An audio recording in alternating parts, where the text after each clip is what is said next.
And maybe the price caps should only be placed on things that affect our primary and secondary needs. I'll go ahead and paste two of those columns.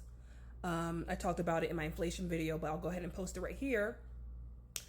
These things, though, that are necessary in order for us to live, okay? So if the cost of our living is really high, but it's not matching our wage, because our wage has yet to increase, which we need both candidates, both parties need to address this issue and needs to be talking about increasing the wage, okay?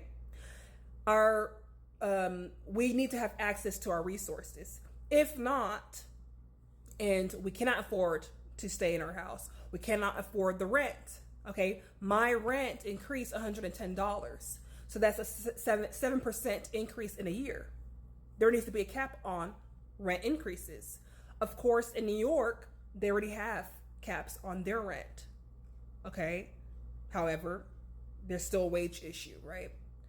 But that can be applied to other states that are having a rent increase issue. Okay, there needs to be a cap that could propose, hey, you can only increase your rent by 3% each year. That's reasonable. Because if we continue to increase the price of shelter, food, water, or, beverages, things that are necessities though, prescription, the Medicare cost or whatever, if that keeps increasing, is getting more and more out of the people's reach, we're going to have a mental health issue, a crisis, if we're already not having it right now. Okay. We're going to see more savagery. We're going to see more criminality. That's what happens if we lack basic things.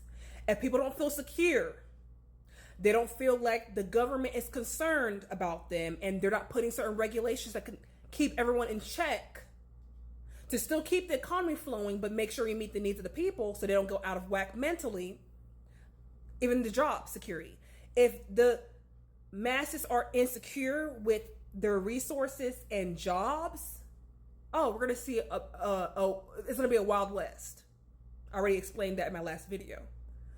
The mental health goes up. There's an increase in drug use and alcohol use, and an increase in criminality. It goes hand in hand, guys.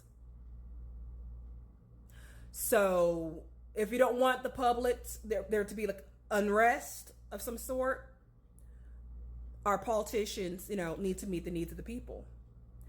And better yet, no matter what side of the political party you take, don't get so lost in, I'm totally this side and I'm totally that side.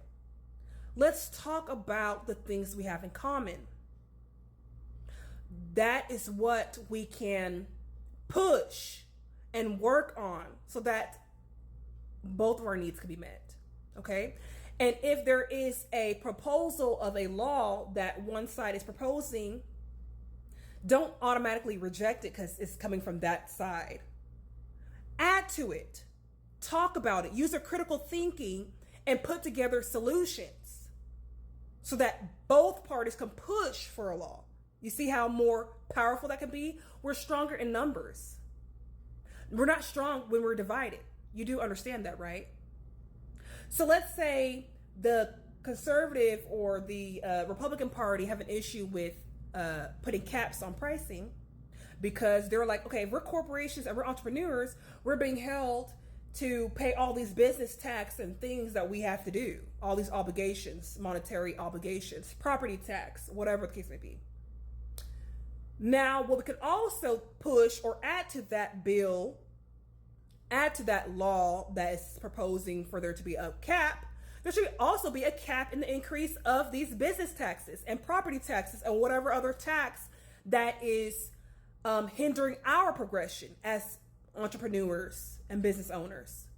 That's going to make us feel like, dang, we can't progress. We have all these overhead costs. We can't flourish and make or break even or make a profit, whatever the case may be. You can add that concern to the forefront And then also have the government represent us and say, hey, okay, the property tax can't increase, but by 2% each year. Something like that.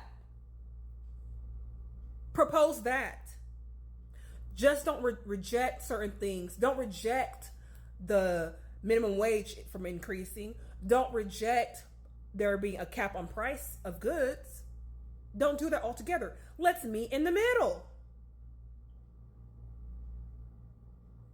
That's the only way true change can happen, guys, if we come together.